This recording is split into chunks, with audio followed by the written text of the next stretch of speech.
ബെല്ലാരിയിൽ അവൻ ബെല്ലാരി രാജ, വെറും ഫോട്ടോ ചോട്ട. സൗദിയിലെ അറബികൾക്ക് അവൻ ഡയമണ്ട് രാജയാ. ബെൻസുകാരുകളോട് അവനുള്ള കമ്പം സുഹൃത്തുക്കൾക്കിടയിൽ അവനെ ബെൻസ് രാജയാക്കി. ഈ കാണുന്നതല്ലവൻ, ഈ കാണിക്കുന്നതല്ലവൻ. പിന്നെ ആരാ? പേര് രാജ, നമസ്കാരം. ബെല്ലാരി രാജ. ആരിത്? മാണിക്കോ?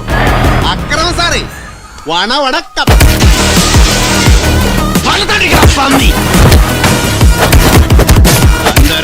കൂന്തരാസ് അവന്റെ അമ്മേരെ തള്ളേ കലിപ്പ് തീരണില്ലല്ലേ?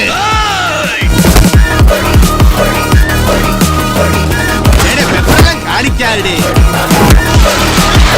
ഒരുങ്ങിക്കോ, മാണിക്കായിട്ടുള്ള അംഗത്തിന് ഒരുങ്ങിക്കോ. ഇത്രയൊക്കെ നമ്മളെ കൊണ്ടുപോക്കൂ.